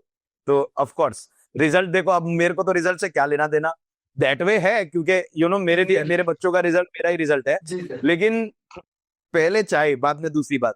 Okay okay. अगला क्वेश्चन है, डिसिप्लिनियन या मोटिवेटर? एक्चुअली अपने आप को इतना डिसिप्लिन में रखो कि आपको देख के लोग मोटिवेट हो। मतलब मैंने अगर सुबह 7 बजे का लेक्चर है जो सीए फाइनल का होता है, मैं 15 साल में कभी मैंने 7 बज के 2 मिनट पे या 3 मिनट में लेक्चर चालू नहीं किया। मैं ब्रांच पे 6:30 बजे पहुंचता हूँ अपनी क्लासरूम पे। अगर मैं बारिश की वजह से या किसी भी रीजन से 15 मिनट लेट भी हो जाऊं, तो भी मैं 15 मिनट बिफोर टाइम हो जाता हूँ, क्योंकि मैंने आधे घंटे का गैप रखा हुआ है। सिर्फ इसलिए रखा है कि अगर आप मेरी क्लास में लेट आते हो, मैं डांटूंगा, शुभम यार क्या ये डिसिप्लिन है, तुम इंपॉर्टेंट कॉन्सेप्ट मिस कर रहे हो। मैं अगर लेट होने लग गया तो मुझे क्या मॉरल राइट है आपको बोलने का कि शुभम आप लेट क्यों हो रहे हो। So be so discipline that people आपको देख के मोटिवेट हो जाए। Okay sir, okay sir. ठीक है सर, एक क्वेश्चन है, मान लीजिए अगर किसी भी बच्चे का कमेंट्स आता है कि आपके जब आप बोलते हो क्लास में सुन के तो उससे मुझे नींद आती है, तो आप इस कमेंट को कैसे हैंडल करेंगे? फर्स्ट ऑफ ऑल, आज तक ऐसा किसी बच्चे की ऐसा कभी हुआ ही नहीं है। किसी ने बोला तो छोड़ दीजिए, टैक्स में तो हुआ ही पॉसिबल नहीं है। नहीं और है, मैं टैक्स की क्लास मैं हाइपोथेटिकली हाइपोथेटिकली मान लीजिए कि कोई बच्चा क्लास में सोया है, तो मेरी एक आदत है कि क्लास में हर थोड़ी थोड़ी देर से अचानक से एक बार मैं ऐसा करता हूँ कि वो फाइनल के जो सुबह 7 बजे आंख मसलते मसलते जो बच्चे आए होते हैं, उनकी भी नींद खुल जाती है। फिर मैं बोलता हूँ जाके चाय पी के आ भाई, मुंह धो के आ जा। बट मेरे क्लास में ऐसा कभी थैंकफुली होता नहीं। Okay sir. तो नेक्स्ट क्वेश्चन है कि one rule you follow but आपको लगता है स्टूडेंट्स फॉलो नहीं करते हैं। ये ऑनलाइन लाइव लेक्चर में मेरे साथ बहुत प्रॉब्लम होती है। ऑनलाइन लाइव लेक्चर क्या होता है, मैं चाहता हूं कि आपका भी कैमरा ऑन रहे। जस्ट इमेजिन कि मैं पढ़ा रहा हूं, और अब इमेजिन कीजिए कि मैं आपके साथ पॉडकास्ट ऐसे कर रहा हूं। अब मैं बोल रहा हूं तो इसका कोई मतलब है? तो अभी आपके साइड से अगर बंद रहेगा तो कैसे चलेगा? It is like that. तो स्टूडेंट्स को मैं बोलता हूँ कैमरा ऑन रखने के लिए, क्योंकि कोविड में ऐसा होता था कि स्टूडेंट्स घर से लेक्चर देख रहे हैं ना, फाइनल के बच्चे वो बेड पे लेटा लेटा एक टांग पे दूसरी टांग डाल के, कोई कोई तो बिना कपड़े बैठे होते हैं। तो मैं बोलो भैया पढ़ाई ऐसे तो नहीं होती है। तो मैं उनको फिर बहुत फोर्स करता हूँ। वो बहुत सारे बच्चे कैमरा बंद रखते हैं, फिर हर लेक्चर में याद दिलाना पड़ता है कैमरा चालू करो नहीं तो क्लास से निकाल दो। Okay sir. टीचर को सबसे ज्यादा एक्सक्यूजेस मिलते हैं किसी भी काम को ना करने के, आपने जो फनीएस्ट एक्सक्यूज सुना हो किसी भी क्लास को स्किप करने का, कोई ऐसा आपको लगता है? अभी रिसेंटली हुआ था एक बैच के अंदर के फाइनल के बच्चे थे, बहुत सिंसियर दोनों बच्चियां थी, और वो सेम फॉर्म में आर्टिकलशिप कर रही थी। मुझे आके बोले कि सर हम लोग फ्राइडे का लेक्चर था, बोला सर हम लोग सैटरडे और मंडे 2 लेक्चर नहीं आएंगे, संडे को मेरा लेक्चर नहीं होता है। मैं बोला 2 लेक्चर मिस कर रहे हो, ट्रांसफर प्राइसिंग का चैप्टर चल रहा है, आप क्या बात कर रहे हो? बोले नहीं सर नहीं आ पाएंगे। मैं बोला दोनों को साथ में क्या प्रॉब्लम है? बोला सर हमारे ऑफिस वाले पिकनिक लेके जा रहे हैं। तो वैसे हमारे बॉस एकदम बेकार है, तो हर आर्टिकलशिप में हमको यही लगता है, तो हम ऑलरेडी वो 2 साल से उनसे गुस्सा है, तो उनसे कुछ वसूल करने के लिए मिल रहा है, फ्री में पिकनिक मिल रही है, तो हम जाएंगे। मैं बहुत गुस्सा हुआ उनके ऊपर। मैंने बोला देखो I will not permit you, but आखिर आप फाइनल के बच्चे हो, आपकी जो मर्जी है वो आप करो। और वो जब ट्यूसडे को वापस आए, तो मैंने 2 दिन तक उनसे बात भी नहीं करी, और वो समझ गए। फिर आके बोले सर हमको लग रहा है आप गुस्सा हो, बट सॉरी सर। कहाँ पर ये आर्टिकलशिप फर्म में से कहाँ हमको कुछ वसूल करने के लिए मिलता है? तो ऑफिस पिकनिक के लिए लेक्चर बंक कर दिए। मतलब पिकनिक तो लाइफ टाइम जा सकते हो, लेकिन अब ऐसा ही है कि जिसको मेरी बात समझेगी उसी को समझेगी, अदरवाइज लोगों को लगेगा अरे पिकनिक तो जाना चाहिए ना, उसमें क्या हो। तो it is always going to be a difference of. यहाँ पे मेरा एक मीम था, मतलब मैंने बनाया था कि सोचा 2 मिनट का स्टडी, मतलब सोचा था एक दिन का स्टडी ब्रेक ले लूं, कई दिन से पढ़ रहा था, सोचा था एक दिन का स्टडी ब्रेक ले लूं, फिर ख्याल आया आईसीआई कहीं 6 महीने का ब्रेक ना दे दे, इसीलिए वापस पढ़ने जा रहा हूँ। और अभी बच्चे बोलेंगे नहीं नहीं भैया अभी तो 6 महीना नहीं, अभी 4 ही महीना होता है, तो ले सकते हो बिंदास। That's depend. उसके बाद सर अगला क्वेश्चन ये है, what would be a movie on your life to be god? There is no destination, अगर इतना बड़ा नाम परमिसिबल है तो। हाँ, कोई डेस्टिनेशन नहीं होता है, लाइफ एक जर्नी है, उसको एंजॉय करते रहिए। और हर रोज नए नए चैलेंजेस आएंगे। मैं ये सोचता था कि 2013 में मेरा स्ट्रगलिंग लाइफ था, तो 2014-15 में सब कुछ अच्छा हो गया, तो 20 में कोविड के वक्त थोड़ी सी दिक्कत हुई, 22 में मैंने वापस रिकवर किया। लाइफ के अप्स डाउन चलते रहेंगे, कोई डेस्टिनेशन नहीं है, जर्नी है, एंजॉय करो, मजे करो, अपना काम करते रहो। मेरा अभी आपने इतनी ज्यादा बुराई की हम दिल्ली स्टूडेंट्स की, ठीक है, तो सर अगला क्वेश्चन ये है कि कोई भी जेंजी का ट्रेंड जो आप सीक्रेटली फॉलो करते हो या एंजॉय करते हो कि ये बहुत अच्छी चीज है? अ, मैं भी रील्स देखता हूँ, लेकिन मैं उसको सिर्फ एंटरटेनमेंट के लिए देखता हूँ। और मेरा जो टाइम फ्रेम है कि अगर मुझे पता है मैंने 9:05 पे खोला और 9:15 को मुझे बंद करना है, तो मैं वो 9:15 को बंद करता हूँ। अनलाइक जेंजी जो 5 मिनट का सोच के 50 मिनट तक फिर रील्स ही देखती है, मेरा एटलीस्ट वो नहीं है। पर देखता हूँ एंटरटेनमेंट के लिए देखता हूँ। मैं खुद मीम्स बनाता हूँ। मेरी एक एक फाइनल में एक हैंड रिटन बुक है जिसमें सिर्फ मीम्स ही मीम्स है। उसमें हर कॉन्सेप्ट मैंने मीम्स के साथ में एक्सप्लेन किए हुए हैं। तो मैं मीम्स भी बनाता हूँ।